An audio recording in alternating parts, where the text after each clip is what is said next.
Okay, welcome everyone to our webinar today on ethical hacking, removing the mystery of how attacks are carried out. We're delighted to partner with one of our members, Edgescan, for today's webinar. And we have James Mullen, who's a digital forensics and cybersecurity researcher at Edgescan with us today.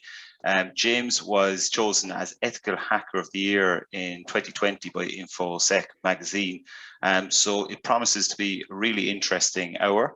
And we've had a huge amount of interest in today's topic as well, with over 130 registrations for the event. So thanks very much for joining us. And we want to make this session more interactive, that it's not just a presentation from James. So Jan Carroll is going to be moderating today's event. Jan is a lecturer in cybersecurity at UCD Professional Academy and is passionate about all things cybersecurity related, from training and skills in particular.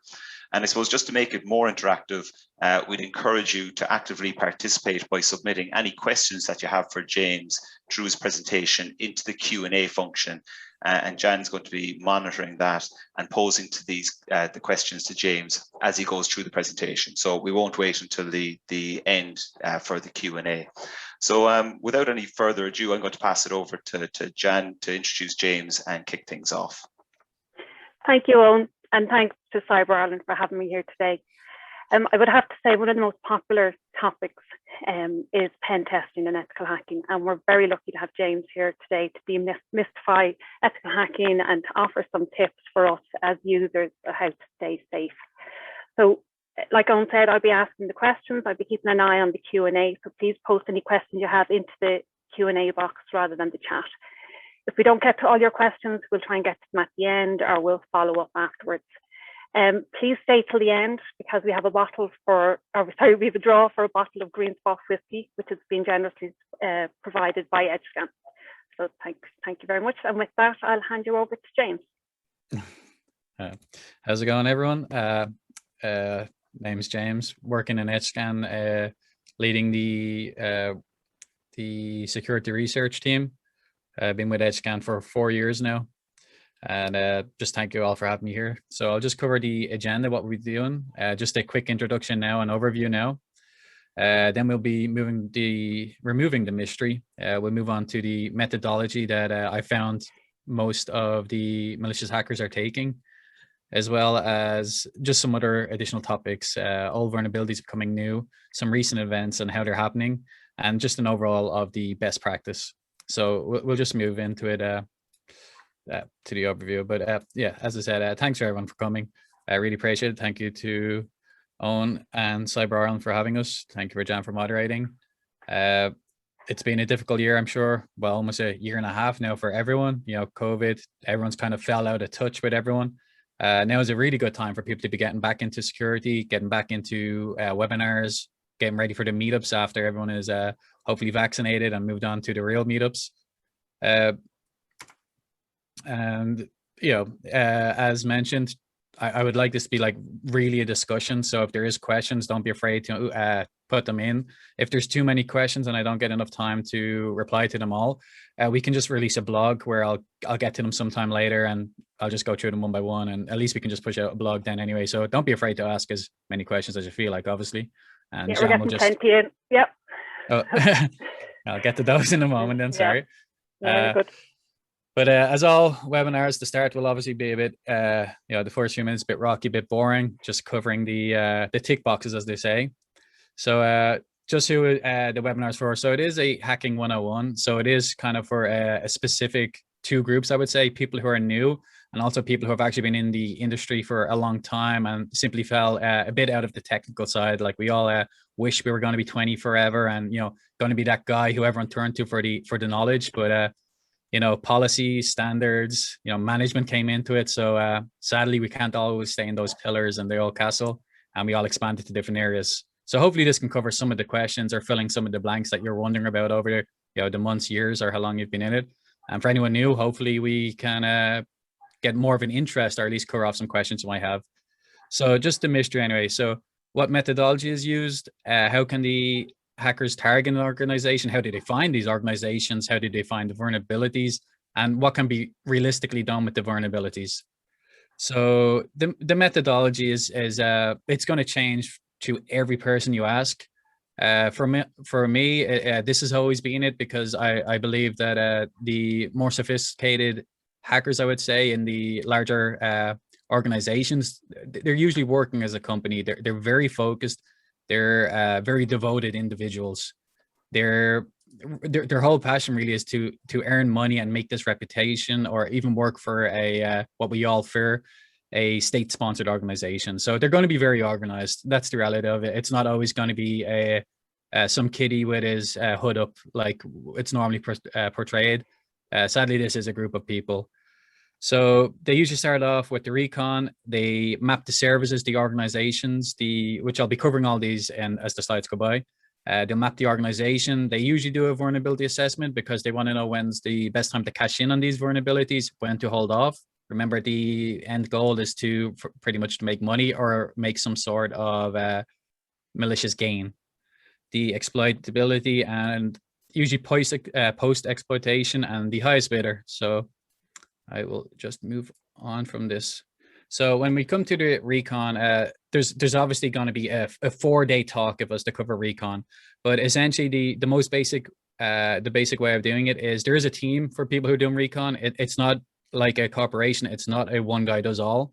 You might hear of this, you might see it in smaller groups, but essentially this is not how it's done. This is a targeted position for someone who is really good at the open source intelligence gathering, someone who like really can shift through a lot of information. So analysts really strive in this area. Digging up all network diagrams, configurations, comparing similar companies and organizations that they want to target. We have exposed repositories. So this is usually as a company grows, a lot of technology gets forgotten about. And sometimes just mismanaged, misplaced, and just what controls should be there aren't. Another issue we have is the World Wide Web is always archived, cached. So it's usually sifting through a lot of archived posts that contain sensitive material. There's usually, like on GitHub, you can see when things are forked, such as the recent print nightmare issue. You know, the reason the POC became public again, even though it was removed, because it would already been branched and everything. So it was out there. As well as discovering subdomains, developments, UATs, which is one that is highly done. And I'll cover this in a further slide, as well as just the overall where you would get these information from, such as, I'm often forgotten, is social media. So LinkedIn, we all use it. Obviously, most people came from LinkedIn.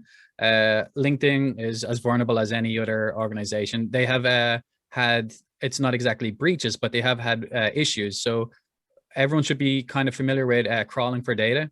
So a lot of the data we put out there, Facebook, it's all public, and it's very easy for people to make these crawlers that can retrieve all the information, retrieve all the people. And I think it was only in June last year, and I think again June this year, but I haven't confirmed that 97% of the public data had been crawled. Obviously, those figures could be a little bit off, and I'd have to probably confirm it, but that's what it's looking like. And this is not a issue for LinkedIn. Like, this is public information we've put out there, but essentially this is important information that people will want and people need. So just to cover off a quick thing for some people who are new or some who are old, the typical topology, we'd have a expensive firewall that's supposed to handle everything for us, the router that just routes the information to the devices, and usually in the office we have an IP phone, a printer, a laptop, and of course another desktop or a server. So these would be the targeting points for this small example, for example. So starting off, so we're going to assume that the attacker has already said he wants to target Tesla or something, because Tesla's really big in crypto now, and SpaceX and stuff like this.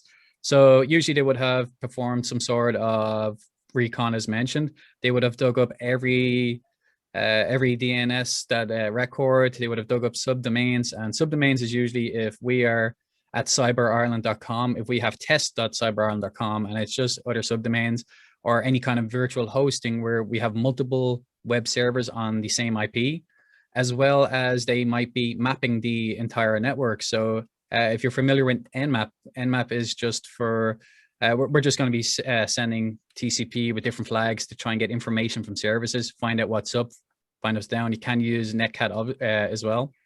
So just for really discovering what's on the box. So an issue with this— all open source, James. Yeah, all open source. Yeah. And if and you're included in Kali Linux. And, So there is a few testing OSs out there, Kali Linux or Parrot OS.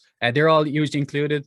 It's pretty nice. I think even most Linux systems are actually including Nmap now. So it's really nice. Sorry, let me think what I was saying. I lost my thought. No, it's no problem at all. No, please don't. As I said, I really love it as a discussion. But I'm going to probably skip a few lines here because I did mix up what I was saying. But anyways, we'll just assume that they've done all this digging up. They've got the information. I can't explain it all because honestly, it would be a 4 to 5 day talk on this. And they're ready to target this organization. So they have an Nmap script running. They can see what ports are available at this time. That's okay for pen testing or a quick operation of what you just want to do, a quick assessment of a service. But this is not the realistic thing that's happening. Realistically, they'll use a script, and this script will have Nmap running once a day at a certain time or a few times a day.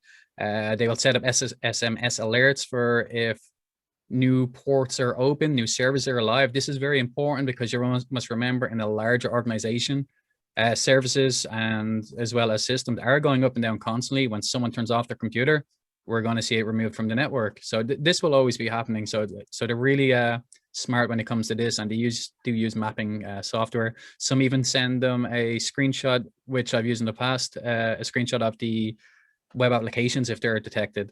So an example here, we can just see what information can it give. So by default, if we were just finding out if the port is responding to us, we can see that it's open, and I'll cover the terminology in a moment. But for the moment, we can just see some services here. We don't get much information because fingerprinting is not as active now. We're not using very verbose fingerprinting at the moment, but we can increase this more to where we're trying to run service version scripts, which will let us know what's listening on it. So we can see HTTP, SSH, and some other an exposed database there. So this is pretty valuable already. So if the malicious person was going through this step already, they would be documenting this. They would take down the IP of the server. They would be taking down what servers were available at this time, and they'd all be getting ready to submit this to their end of day report or just on whatever platform they're using to keep track of this. So this would be known as a high potential website or a high potential service already, mostly because of the database as well as the amount of web apps. Web apps are a very strong point of attack now, seeing as they're always front facing. They're almost always available remotely to the internet, so public as we view. So just the terminology, we could see that all these ports are open.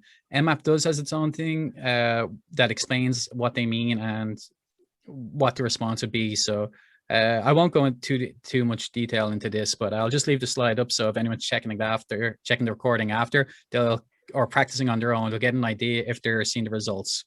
So it's pretty amazing. But just covering how it happens. So fingerprinting. So essentially, services are noisy, and like me, they talk a lot. And you have to invest a lot into not making them talk. And even then, you must remember these are very, very dedicated people. They do not have much to work with. They only have what's available to them, which is endless tools, endless time, and a very small scope. So you must remember, someone with that kind of dedication is very, very dangerous. Well, lucky for us, there is some that are on our side, so that's a good thing. But essentially, they will find as many ways as possible to make a service talk and give information. So I'm only going to cover a quick web app one because everyone's more familiar with coding than they would be with the TCP. So I'll just cover this here. So essentially, you can do simple scripts. Now, obviously, they'll be using something much more advanced, especially when it comes to crawling, but a simple one. If you're familiar with Carroll, we can simply grep out what version is using. So if this was a banner-based leak or some sort of version that was in a 404, if we submit like a random page, for example, the ASDF, whatever, then they can just add on to this, have their own little internal database looking for versions where they're checking for if it's Tomcat, if it's WordPress, and they can get a bit more complicated. And this is a very basic script, by the way, but it's just an example of if a WAF's detected, just so they know which to avoid. The benefits of when they're doing this recon is this is just a normal typical request that someone would use. The only difference is what they're carving out from the response. But essentially the request is just like a normal person navigating to it. So you're not going to detect this. It's very nice. And they really can get a lot of information, especially for how much they're able to customize their scripts. So the issue is we can also make other services noisy by doing similar things by sending different flags set on the TCP. So it might be a bit small here, but just the result of using Nmap, for example. So if we were to use curl, we can view the headers, we can grep out headers, especially cookies. One of the things we could have seen is the PHP session ID flag was not set. It's on the left. Yeah, it's on the left. Sorry. Oh, so when I had my mouse on my smaller screen, so yeah, I forgot it doesn't show on the larger thing. So correct me if I start doing that again. Sorry. Oh, but yeah, fine. You can see at the top left-hand box, you have the PHP HTTP flag not set, which is actually a very serious vulnerability if there was an attack like cross-site scripting. We can also see an exposed folder, so which is the password. So this would be a tool called Doorbuster, which is really just going to brute force or use a directory list, so preset payloads that will just append onto the end of the URL to check if these exist. If it gets a response code, which is something the application returns of 200 OK, as well as some data, then this would be an easy way of knowing it exists. This is a bit more noisy because obviously logs will show up that someone was accessing a forbidden area constantly, and you will most likely get flagged for this. But there's a high chance that they're targeting a organization that doesn't have this kind of logging and funding, so it might be missed. They'll be able to do this infinitely, as well as they can throttle the speeds they're doing it at, which will bring it down slowly. We can see some other things. We can see a Node.js. If it's slow, it won't be detected. Yeah, very hard to detect because there's more important things happening, such as there's always bots trying to crawl for ransomware to see if there's any insertion points. So there's always a bit more important attacks that would be happening. So you can get lucky. So the other things we got is we can see Node.js's express framework is exposed. This is an important one because I'll explain this actually in the next future slides. We can see the SQL database, and we can see there's also another Node.js open. So another thing to note is Docker is really, well, has been in for a while, but companies are really starting to switch over to containing now. And the interesting thing about Docker images is the top 10 actually have a lot of vulnerabilities. And with Docker containers, when you pull the Docker container down, it is what it is. This is kind of like top 10.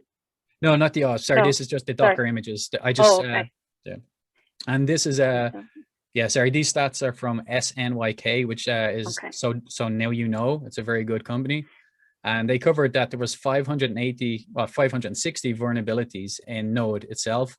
88 in Postgres. So it's really interesting when you see these kind of things. What makes this so important is if you saw, or you can still see on the other screenshot, we have a lot of versions.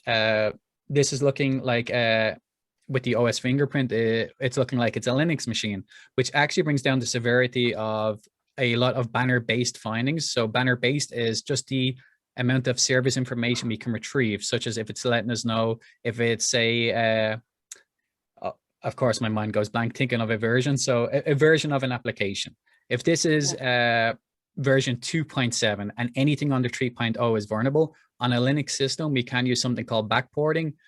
We have a repository where patches can be placed, and we just run our command for update, which everyone is most likely familiar about, but literally it's just updating the software we want. And this will be implemented by whoever's producing this, or maybe some private repository. On a Windows system, though, this is not the case. On a Windows system, we're not using repositories. If you download a version 2.7, there's almost a guaranteed chance this is the version it is, with no patches, no fixes unless specified. And if you have a Windows system, we could be looking at if we find this detected on a Windows system, we're going to note this down really quickly, knowing that there won't be any patches set on a Linux system. It might escape it as they've probably used backport, and we can see with this repository, if they've updated their system the last 6 months, it's already been fixed and patched. So it's just handy for that to know the banner based, especially when it comes to Docker. So just moving on, because I can go back to this stuff more towards the end, because if we have enough time, but I don't exactly want to cut off early, so I will go through it just a little bit quicker. So if we're looking at the web applications, for example, I do a lot of web app testing, so I'd be more specialized in this. So if we're looking at a normal request, this is to just a vulnerable web application I set up in a Docker image. And I actually forget if it was XVWA, but I'll be able to include the URL at the end. But anyways, this is a normal request that we sent when you load up a website, and this is HTTP traffic. And the interesting thing about this is an actual vulnerable endpoint. So, this is vulnerable to SQL injection, so it's a prime one. But the additional thing to notice is there is a lot of insertion points in this when we come to HTTP. So we have parameters. This is known as a post request. So in the body, we can see ID equals 1, submit equals submit. These are parameters. So these are actually insertion points. If we were to take advantage of ID equals 1, this is where the SQL injection would actually be, and we would get our SQL injection result. But it's not the only method of injecting. We also have in the header, if they're keeping login on their header, it's possible for us to manipulate them using something like a null byte, or to create a carriage line return feed, something that can manipulate their logs, or if they're actually taking all these endpoints into a database because they want to find out who's doing what and who's going where, we can also have a SQL injection there.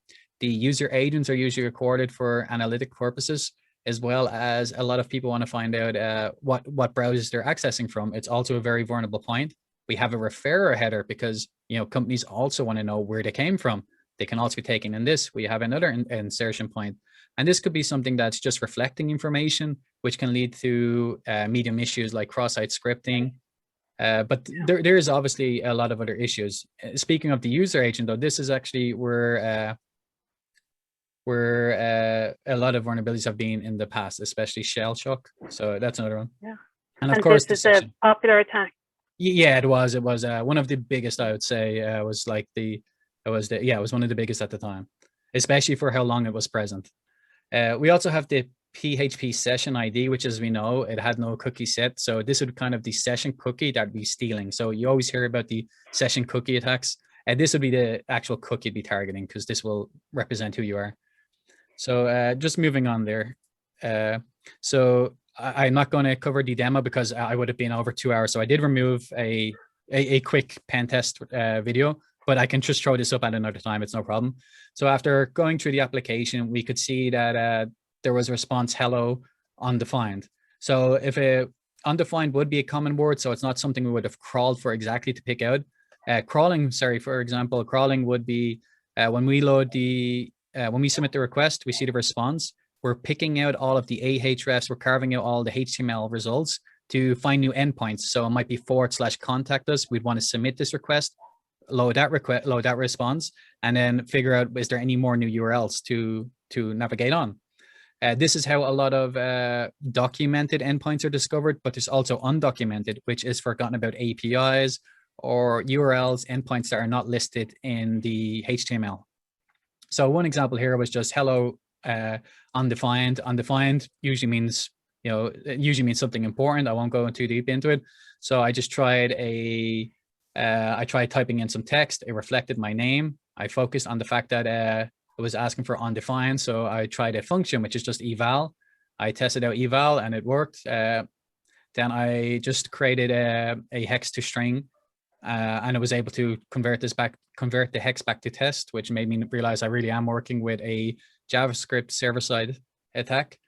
As well as knowing this and knowing I have access to functions, I was able to retrieve the etc password. So the importance of this demonstration is really, I have to go back a few more slides, and that's when does someone pass from a recon position over to someone else? So I'll just pop back a very few quick slides and we'll skip forward again. So if we were back here, there's not as much information to work with.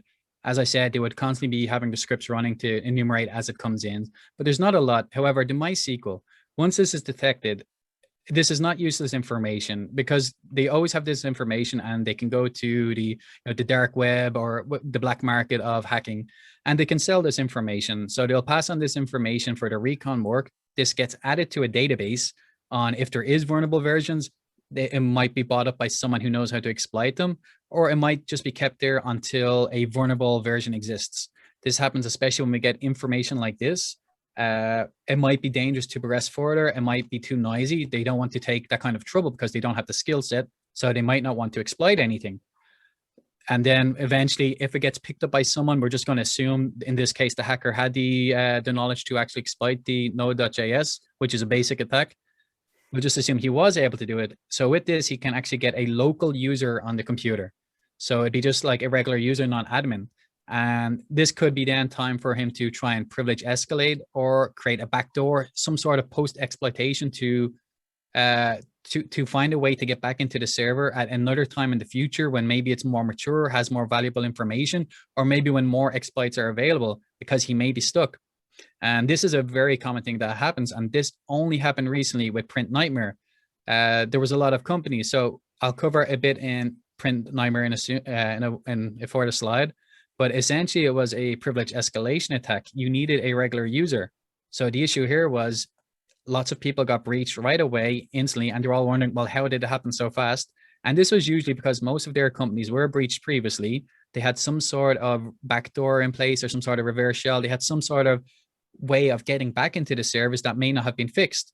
They knew this. They bought up the database of these users, or maybe it was people who held on to them and knew now's our chance. We now kind of escalate our user up to admin access. So that's usually what happens, and it's a very common thing. It's how it's realistically done. So it's very hard to defend against that if you don't know you've been breached. That's exactly it. Stealth, yeah. That's why it's so important of security. It is important of the penetration tests, the consultancy checkups. It's a very expensive thing, so we would not see as many regular sized companies or organizations being able to do this, which is usually the ones who are hit the hardest and hit the most. Cheaper than a breach. Yeah, like we do hear about it in the bigger companies, but they usually have insurance. They have a lot of money to recover from this. The ordinary companies don't, and they do go down all the time, and you have a family business completely destroyed, completely ruined, which is very common. So that's important why more people should get into this line of work, because you're not just protecting some big bank that, doesn't care of your existence. You're literally protecting or trying to, or have the possibility of helping a family who really needs this business and has nothing else to fall back on. So it's a very, it's a very important position for this. So, I spoke a bit ahead of this slide, but why did the local user matter? It was because of further exploits. Even though we probably could have escalated that, it could have been noisy. It's just probably just not worth our time. And that's an example of, because old entry points become new vulnerabilities. And that's obviously the print demon, or print nightmare, sorry. And that's exactly as I explained. So yeah, it was a privilege escalation that everyone should be kind of familiar with now. It was a very scary thing. It took Microsoft more days than it should have to fix, considering the first fix was not a fix. So this led to a lot of troubles. But essentially, how this happened was, if I'm going to speak very layman terms now, so it's obviously not going to be exactly correct, but there's no point in me being so accurate. So there's a function in place that is only available that requires a privilege. So it's only available to admins or the printer operators. And this would be to update drivers and stuff remotely to the whole organization. So it's a very important thing, considering how many printers you have in an office. The issue is that although this requires admin or the printer operator access, which is one of the highest, it also has full execution permissions. So if you were able to hijack this permission, you can have full execution. So you'd be at the highest level, the domain owner, which is the top permission. And the issue with this is, the flaw in this logic is you were able to actually have to use parameters to nullify, to prevent that authorization check from happening. So if you were a regular user, like an IT help support would not need access to certain things, but they still have a regular user. If you had a regular user account, an IT support or something like this, which is the most prone to phishing attacks and stuff because they are the most active in these areas, you would have been able to overthrow the organization or become root access or system in this case, which is what happened. I can't go much more into this because it would be a long conversation, but it's very interesting of how all these old servers got breached. And it really was, they had the regular users a long time, or they knew the entry points. or they bought them up, which is why you see such a spike in the black markets in terms of service buying or recon buying. So you can see it's a very profitable business already for someone who would not be at such a high risk. So covering the recent health breaches, I actually done this. I done this one in 2020. So it is a year out of date, but it's still 2021 and new data is coming in, so I didn't get to cover it. So I done it on quite a bit. Fairly recent. Yeah, it is. But I think still 2021 is going to be a very interesting year for ransomware. 2020 also, because ever since we've been working at home, we've kind of opened ourselves up to the more relaxed feeling. We're less on top of our security because we're at home. We have family, we have kids screaming as everyone usually hears in the back of a Teams call. It's very stressful, and as well there's a lot going on. As well as people are starting to realize that although everyone was super independent and stuff, humans are naturally curious and sociable, and once that is gone, they seem to fall into a kind of more depressive state where they're sad, they're not as active, their brain is just not with it today. Every day is a Monday morning, and this is where we run into most recklessness, as well as working from home. We're not behind our big fancy firewalls, the stuff we don't have to worry about. We're in usually unsecured home networks, or our homes are not as secure as they should be because it's expensive. We're not going to have that technology in our own home. So, unsecured home network, we'll just say. So looking at this, I'm not sure if you can see the graph clearly on my screen. It looks pretty small, but I took this from got a stat there. Just ransomware has increased by 400%.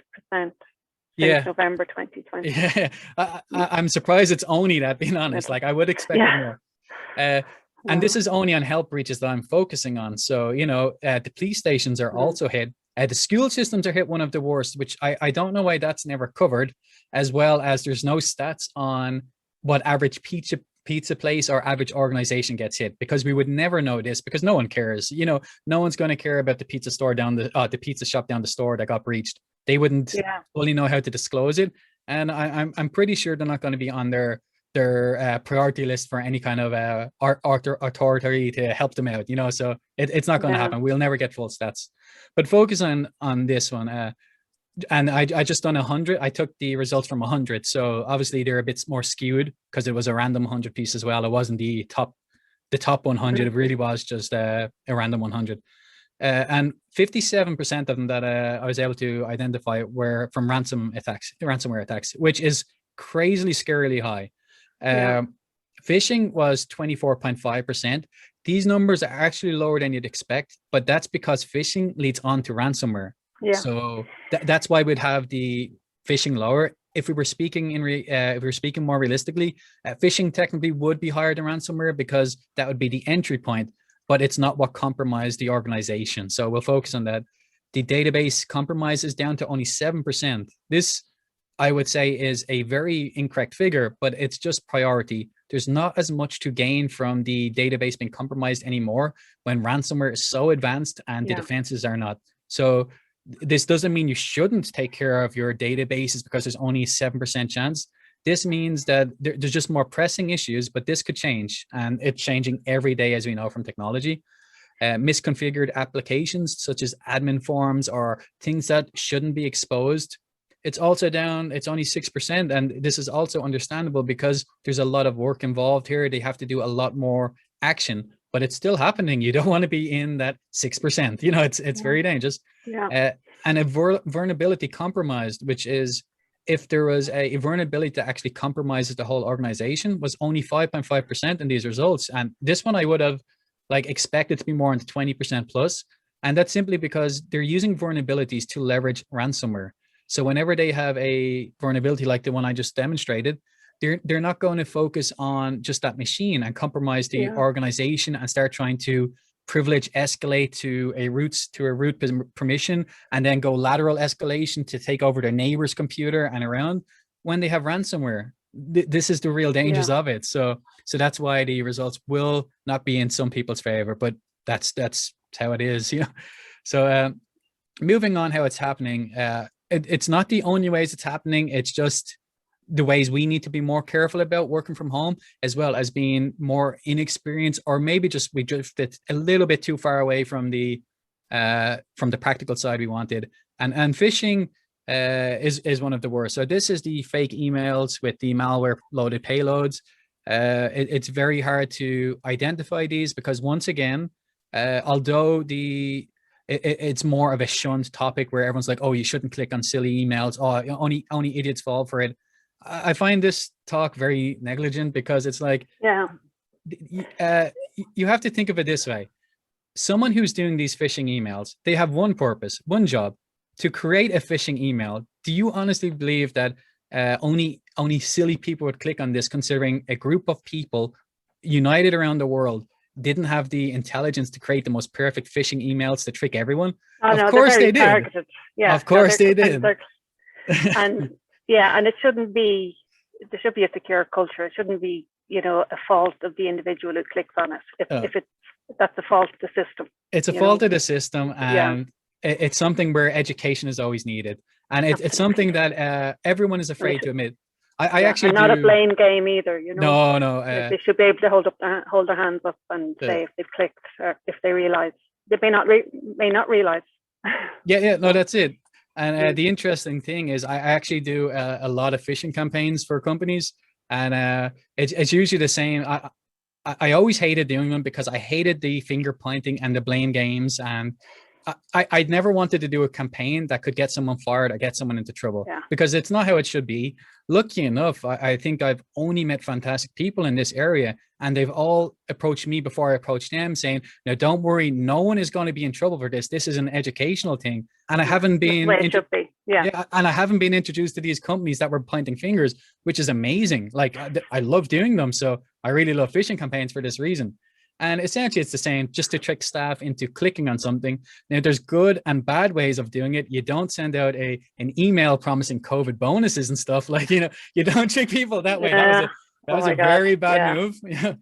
You keep them realistic. They're very targeted. You keep it with the LinkedIn information, something that's personal. This is not a gotcha, because, if I saw a COVID bonus, I don't know, I take a quick peek. I take a quick peek just in case. But there's good and wrong ways, or good and bad ways, I should say. But one thing that's interesting to me is they want to learn. Like, people do want to learn, because no one wants to be silly or have the fingers pointed at them. So they do want to learn. But the issue is, because the fingers have been pointed in the past, the main issue is that I'm having is when people are exposed to these vulnerabilities, or they click the link, they're not always contacting the security team to tell them that happened, because they're very ashamed. And this is the complete wrong way to be, because you shouldn't feel ashamed of this. You fell victim to a test that could have compromised the organization. Now, the conditions would have been different for this as well. Certain rules would have been took down to make this email get to you. It is planned. So this was targeted specifically to you by your own company and the campaigner. So it's perfectly understandable why you fell victim to it, but there's important things to learn here. Number one is, how did you fall victim? What did you miss, as well as this? So when this happened, and I became more comfortable doing the campaigns as well with the companies, because I have done it with multiple companies, the same companies. So eventually you do see the same people's staff, and there is a debrief period where you speak to everyone and give the education. And I've actually found that since I started, and this is the confirmed statistics, because I only did a report 2 months ago, my phishing attacks, and I'm really good at these attacks. Like, I put in a lot of work to these attacks, because education is important, but they were 43% less successful than when I started. And I believe it was pretty good. Yeah, it was so they're crazy. Not clicking on them. They're not clicking on them, but they're also responding correctly. So the ones who did click on, I think we had over a 90% chance that they contacted their support team or their IT security. They handled the correct steps, as well as I'm pretty sure it was 95%, maybe 96% of the total people all contacted the security team, and they all stayed within one of the rules I asked them to do. It was if they're being pushed as they're going to get into trouble for this, they're going to tell each other, because friends will look out for friends. They're going to say, "Hey guys, I got a phishing email. Be careful of this. Don't click it." Whereas now they're not telling each other, because they know the importance of education, that if they get caught, it's understandable. Okay, I need to learn for this. I need to redo the training. How did it happen? And their other friend might be, "Oh, I didn't fall for it. Here's how I noticed it." and it'll be something completely different that the security told them. So we have two feedbacks of knowledge of how to not fall for these attacks. Yeah, so it's very important. The smishing, which is the SMS, we've all seen where they're using reputable bank services, like their SMS we get it from, I don't know if I'm allowed to say banks, but we'll just say secure banking something. Yeah. And it comes from their email because it's a phishing attack. And we're assumed that, oh, they just want us to click on this link. It's from their SMS service, but the URL looks a bit different. I better still go onto it for safety because someone took 5,000 from my account. And this is a recent attack from just 2 weeks ago. It's actually, I only done a blog on this, so it's a very serious one. We have the phishing, which is the voice. So you'll usually get missed calls where they expect you to call back and they're charging you as you call back because they're reversing the charges. So you call them back. This is a very active attack today, as well as they'll leave voice messages. And there's actually a small profession in this where you can be hired as a native English speaker to record messages, because certain countries who may be implying this, just say like a Russian accent, people would be maybe a bit worried if they're in Ireland and it's a Russian speaking to them. They might be like, that's a bit weird. I see a lot of things about Russian hackers on TV. I won't fall for it. So they will employ an Irish person to speak and find a, have the accents match up. And then there's the follow on from the HSE attack. Exactly. Opportunists are now contacting people, on the back of that. Yeah. I didn't get one yet, but I know my mum got one, my sister got one, my brother got, like, I got crazy. One. I was hoping to get one for this presentation, but please fish me. No, it didn't happen, sadly. And then there's the drive-by attacks, which I'll cover soon, and malvertising, which I'll also cover soon. So I'll just move on because I think I spoke a little too much, so I'll have to just speed it up a bit so we get more Q&A in. And apologies, I did not get to check the Q&A yet. No, it's grand. I have them. Don't worry. Perfect. I'll answer them all in the blog, so no problem. So the big issue is now that we're all working from home, we have pirated content, which is the gambling websites, the illegal ones, the illegal betting websites, the sports websites. Sports is one of the biggest now, actually. So there's a company, Infront X Labs, and they provide a lot of data and a lot of services. They've already released a figure that 39% of their their over-the-top market is pirated, with football being 27.4%, which I'd expect higher, actually. Basketball 25. I'm not going to go through all the stats because the slides will be saved. You'll be able to read them. And I just decided to do a quick case study where I went onto some of these websites and just see what's happening. How are they doing it? And it was very interesting results. So I only took 10 random results out of 100 again, because it's too much data to go through. And 7 of them had malicious content on them, as you can see. 4 had Trojans, which are drive-by attacks, which I'll cover.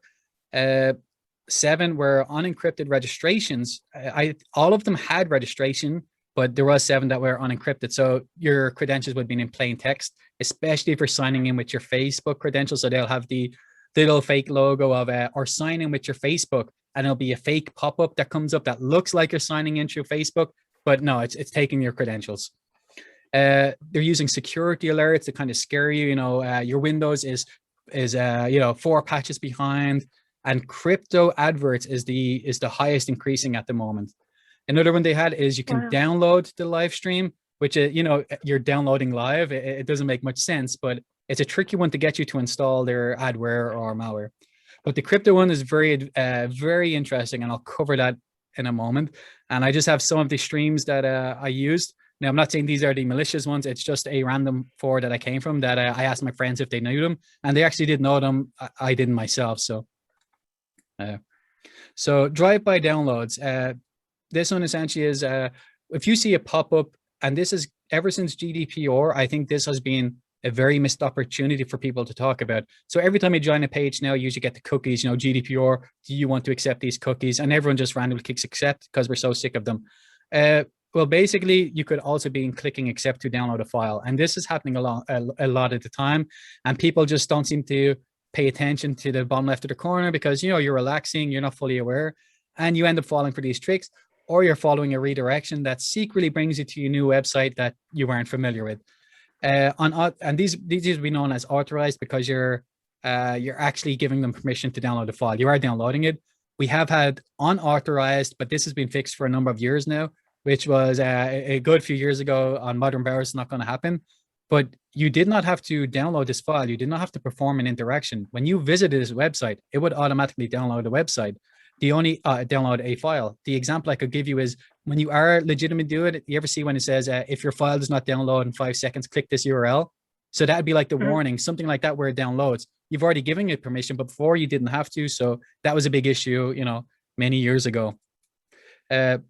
So just going on to one I picked, this was a random one, so it's not specifically targeted. And this is what it looks like. We have a Sky Sports banner up the top left, and we have a Bitcoin advertisement on the top right, and as well as some other URLs. So the interesting about this is, once again, Bitcoin mining or whatever, servers are really going up. But the more interesting one is if you put your mouse over it, and this is how you'll detect a lot of the malicious URLs. If you're unsure, if you hover your mouse over it, it should display it on the bottom left-hand corner. As you can see there, we can see it's going to live stream 60p HP. So it's nothing to do with Sky Sports. Firstly, it's actually only streaming Sky Sports on channel 60. But this is how they will catch you with redirects and, you know, websites you didn't intend to go to, but you assumed you were going to. And I'm just going to have a quick demo where I'll cover an example of this happening on how you can trick someone. This is a very targeted demo because I've removed the bottom left URL showing up just so I can emphasize the trick. Firstly, just to cover, when I went to this website also, 71 different domains were contacted. So this is when I click it, it will send a request on behalf of someone else, like it's forwarding on requests for me. And it went to 71 different places, which is actually crazy. Yeah. So this doesn't mean I have 71 viruses. This is all perfectly legal. A lot of this is for analytics. A lot of this would be for click farming. So, you know, when you navigate to a website, you view a pop-up, they pay the person who, you know, brought this traffic. So things like this, a lot of that happens. Of course, I'm not saying this is what happened in this case because, you know, it is just an example, but it is interesting. As well as this company, most likely legitimate, you know, it's a real business that happens. You can grow your Bitcoins every hour up to 20%, a very ambitious figure there, considering the price. And it's a raffle that will happen 20 times a day. So, you know, every 40 minutes or so, 50 minutes, in which case you put in some Bitcoin and the winner takes the pot, you know. So it's a form of legal gambling that would not have a license exactly, you know. Wow. But can we take a few questions, James? Yes, sorry, yes. Because they were at 20:01. Oh my goodness, sorry about that. I know, it flies.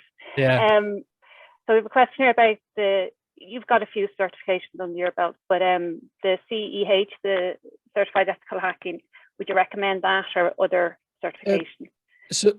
So I'm often disliked about my views on certificates because they're expensive, and this is not acceptable because why are they so expensive? And I hear a lot of people saying, defending it, the amount of work that's needed, the amount of quality and stuff. If it's a business or it's learning, you know, and they've chosen business if it's this expensive. So the CEH, it is very reputable, you know, it's very recommended. It's very expensive. An individual will not afford this. This is something you go through your company with, in which case I highly recommend it and highly support it. But as an individual of yourself, I would not recommend it because I don't know if I'm allowed to say the price, but you can find out how expensive it is. And the CompTIA Pen Test Plus is similar enough. Yeah. And it's a lot cheaper. Yeah. But there are Owen, if you want to come in here, Cyber Ireland does list any course providers. But I don't know, it's exactly what you said. If you're going to invest, try and get your company to invest. Yeah, you know, it's your net worth, and hopefully my company doesn't get grumpy, but you know, you're on an annual wage with your benefits. Use your benefits. You know, make the most of your worth, and that's your net worth. You should really cash in on these things because you know, everyone wants the higher paycheck. It's not always a guaranteed thing, especially in this economy. But you do have other ways of network. You know, you do have other ways such as cashing in on your certs and using this money, and the company's going to love it. Yeah, I suppose it's a shortcut though if you're looking for work. That if you know you hold particular certs. Yeah. And it is an industry where you don't have to have the degree as such. Once you can do it, it's skills based. You know. So I suppose for that type of thing it is, and especially with it internationally, Yeah, and the certs come with a lot of knowledge and a lot of practical work, so you will learn amazing amounts. Yeah. Yeah. What else? There's another one here about SMEs and how would you overcome concerns about resistance to introduce ethical hacking and pen testing. So I suppose it's how would you convince SMEs that they need to do this to stay secure? I actually have a blog post I'm almost finished on this, so I'm actually going to get back on this question just because it's almost finished, and I've worked a bit too hard. So I'd like to get back to this one. Okay, so next question. Sorry. Probably include it in the follow-up then. Yeah, that'd be perfect. Yeah, that'd be actually perfect. And I answered a couple of the questions there as well. And then we've another question here about, I'm not sure if you'd be familiar with it, but the HSE court order seeking details of all users who access their malware files uploaded to Virus Total. Not sure about that one. I haven't heard about that. Have you? I haven't actually. Yeah, we'll get back to you about that one, Mark. I'll be able to look into it though. Actually, yeah. Just keep the question on thing. Hack the Box. Would you recommend Hack the Box for improving skills? Absolutely. I 100% recommend it. It's amazing. I've used it for years, and I would say it takes you outside of your comfort zone, as they say. If you're focusing on one small area, you're going to master that small area. You quickly explain what it is? Hack the Box is vulnerable images that are set up by professionals, regular users, and just enthusiasts who will have servers built that contain certain vulnerabilities. And your objective is, and you're giving clues and helps, tips to compromise the server. So it will really help you expose yourself to new technologies and new ways of exploiting systems. So it's really beneficial. It's a hands-on learning. And Try Hack Me is similar to Hack the Box. Yeah. Now the other thing. Oh, Aidan, you're saying you're not working with a company. Have a look at ecollege.ie. They have Security Plus, CompTIA Security Plus at the moment, and it's free at the moment to job seekers and to anyone else who, because of COVID. So have a look at that. It's highly recommend. And Cyber Skills is coming out soon as well. And Springboard courses are available. Anybody else jump in? There's loads. Cyber Ireland does list all the providers. We have a question here. Do VPNs provide safety against the drive-by downloads from fishy websites? I actually have a slide, maybe 2 slides on. I'll just cover them if that's fine. Great. Yeah, I'll shut up now. I'll actually just fly through this a bit, just because I assumed only like 20 minutes had gone by at most. So, I better go through. So this is an example that, and excuse me for my faster speaking, but phishing is not only through these gambling websites or through these companies, it's also in the gaming community. So I'm sure lots of people are aware of Steam or CSGO. Usually if one of your friends' accounts is compromised, they use this then to leverage attacks such as getting other people in the friend list to click on links. And it usually has a similar name to Steam, but not quite. And they have the web page designed very correctly where it looks like it's trading an item. As you can see, there's a little knife picture there. This knife, if it was real, is actually worth over 500, 600 euro. So there's big money in these gaming communities. And essentially this is just a JPEG image that was loaded to make it look like a real trade. Once you go to it, it asks you to enter in your Steam credentials, in which case they can steal whatever items you had on your account, as well as use your account to leverage onto your friends. So it's a very serious issue that's happening. And just going to the URLs, it's just the Virus Total results, which you can check later. Just some of them being reported for phishing. So here's just a quick demo. It's only a GIF, so it's less than 30 seconds, just showing a similar drive-by phishing attack. It's just a way of tricking, and it has been modified slightly, so you can't see the URL down the bottom, but it's just to show a additional trick that they use, and it's being currently used. So it's just a Python server. I'll include the script and stuff for you to do on your own, seeing as it's educational. So when we navigated to it, I'll just let you read. Free Bitcoins. I went over the URL. We see the link. It's popping up. So we assume, oh yeah, that's safe. It's going to securebankingwebsite.com. We're stuck with our login, install the secure application. Went in our credentials. and we're hit with the application, an exe to download and install. So that's just in short. I will include the other code of it. So essentially, the things to look out for is it wasn't. This was JavaScript I used to make that text appear. It's not the actual text at the bottom of the URL that we often look for. This is actually just as soon as you move your mouse over it, it will display text. The text that displayed is not the actual site it went to. This went to SLT, not SITE. So assume that secure banking website was a real banking website. The I and the L were switched, which is the most easiest way of falling victim to these things, as well as to the security, the SSL certs, and the unencrypted information. So it's stuff you really need to be careful about. And it's what's really catching people all the time, especially through the SMS service, which is the one I spoke about earlier. It's pretty much how it's happening. I'll include the rest of the code, but this is really it, just what it's happening. It also submitted those credentials through a GET request, which is in the URL. So anyone who had this, anyone who owned this server or who had a referrer header that was leading onto something, they would actually see this because the parameter is included, which you can see there, the GET app, secure app.exe, uname user password equals secret password. So it's just ways you can fall victim to it, even though you didn't install the malware or you think you were smart enough. No, you always need to be thorough in this kind of security. Yeah. So just moving on. Would you recommend participating in the Capture the Flag events? And absolutely. Some of our friends from 0 Days here as well. Yep. So they're just let people know what they are as well. Yep. So Capture the Flags is they're not as strict as pen testing in terms of the whole technical side of the server. These are broad challenges which actually teach a much broader and more important role, especially for starting the foundations, and they're all in the form of a game. So essentially you'll have lots of different tasks and sections like recon, and this will really help you find out what your specialty is, because I've seen people go into cryptography after these challenges that I never understood why, but I understand why from these challenges. And there's just lots of different challenges and little things like steganography, which is a big one. Most people have no idea how to get into it. These challenges are very from beginner to extremely advanced, so it's a really nice way. And every time you retrieve the challenge is complete, you get something called a flag. Will just be like a secret password. You enter it in and you get the points. These are usually served with beer, food, and stuff. So if you're into that type of stuff, you're gonna really love it. Most of them happen in pubs. Any other groups that you're aware of?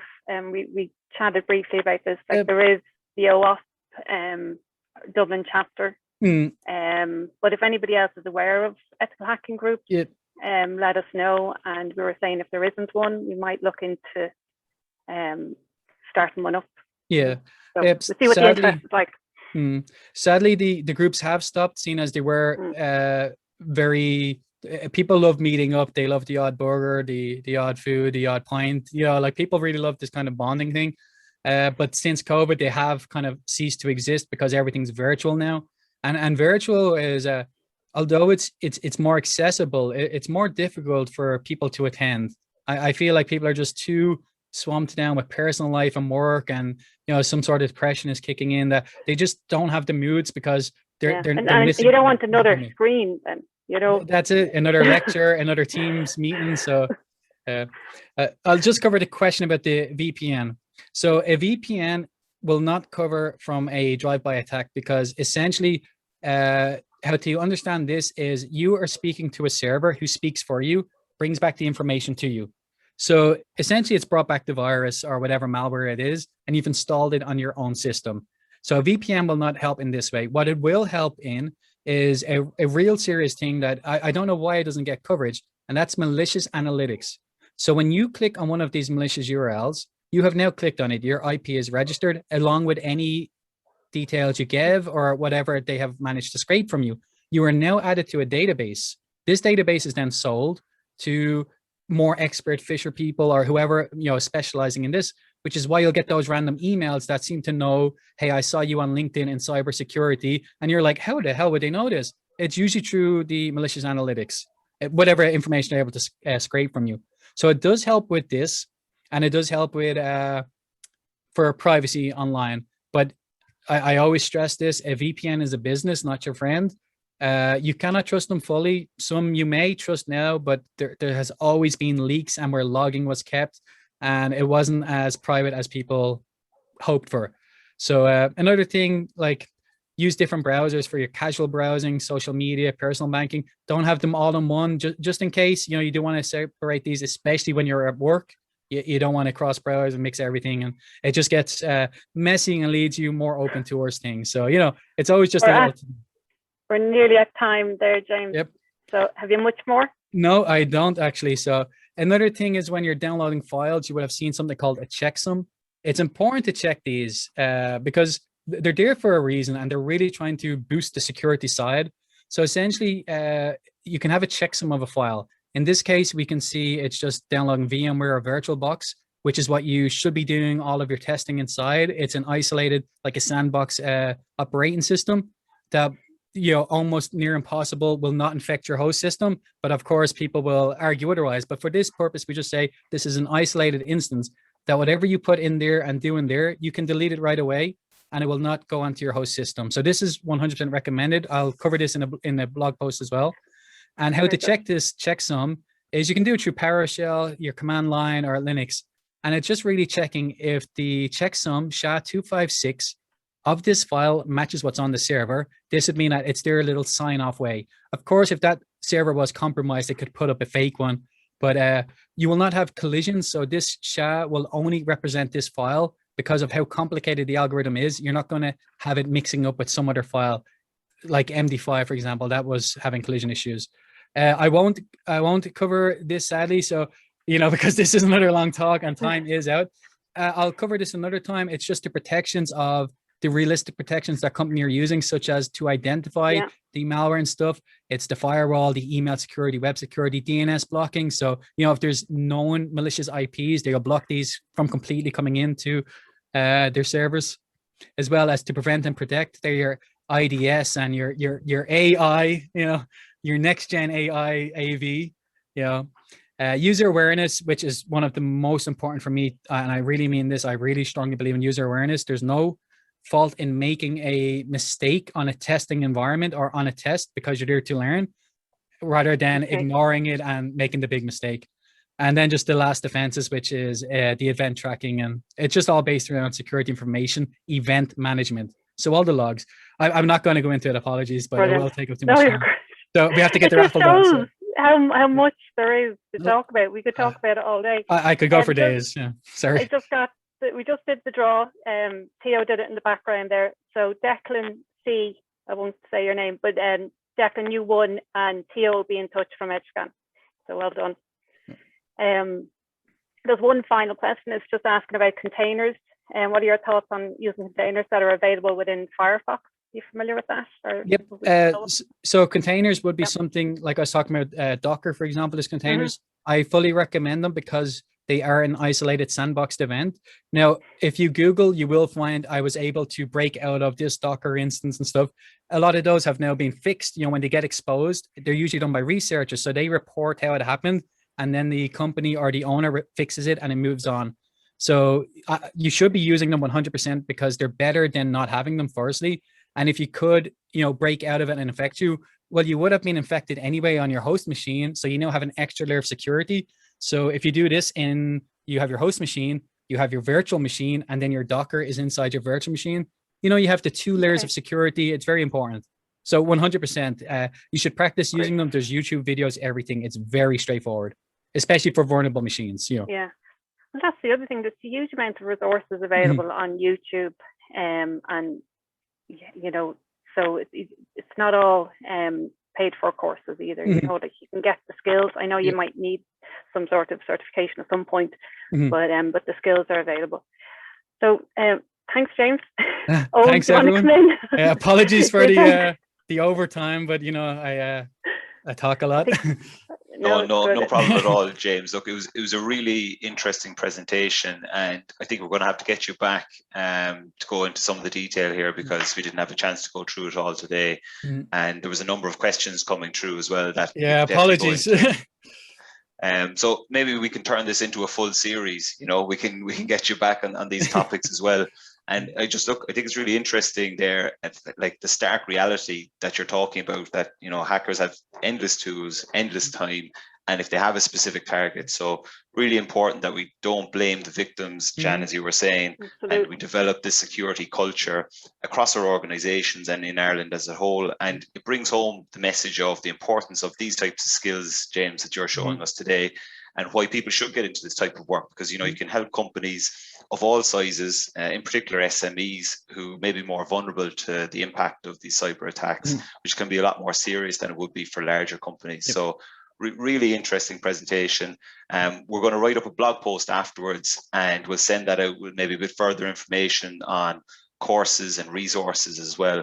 So I just want to thank James so much for the presentation, and especially to Jan as well in keeping James on track and moderating the questions. We could talk all day about this. Just one final thing, sorry, just because on maybe remember. So as he mentioned, like the full-time jobs, these hackers are fishers. This is their full-time job. They say it takes 10,000 hours to be a professional. They've done 20,000 on specializing in this one thing. So, you know, it's going to happen to everyone. We have to stay in touch with each other and help each other to stay, you know, one step ahead, because, you know, it's their full-time job. You're going to be amazing at this, you know, don't underestimate them. That's one for Malcolm Gladwell there. How many hours does it take to become a professional hacker? I just want to thank Edgescan as well, you know, and Theo as well, who's in the background, for coming to us with this event and facilitating the prize, and having James here as well. And also to Anne, who's also working in the background, takes care of all of the organization of our webinars and the marketing around it. And if you have any feedback on today's session, or you're interested in more meetups around ethical hacking, if there's any topics that James talked about today that you'd like to go into more depth, you know, maybe get in touch with us afterwards and let us know. So this is a wrap up of the first half of the year for Cyber Ireland's events. I think it was a really nice one to finish up on as well. A great one to wrap up the first half of the year. And we're going to take a break for July and August. We'll be back in September. Hopefully you're taking a break over the summer as well. I think we've all deserved it at this stage. And if you have any ideas for topics or speakers for our events, get in touch with us. And one date for your diary that we have coming up in the second half of the year, we're going to be hosting our first Cyber Ireland conference on October 21st online. It'll be a members only event, so it'll be for the Cyber Ireland community.